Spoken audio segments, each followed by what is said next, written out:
In this video, I'll show you how to use Profile Sync feature. Let's get started.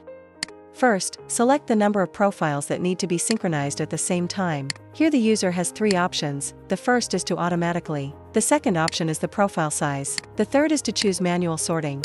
User can choose the sub-window scale. Enter more URL, start or install extension under Unpack Load mode, so that the profile when syncing will open the URL and preset the extension. Especially the location preview feature.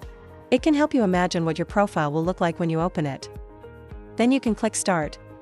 In the process of synchronization, we can pause to work individually for each profile, and keep syncing.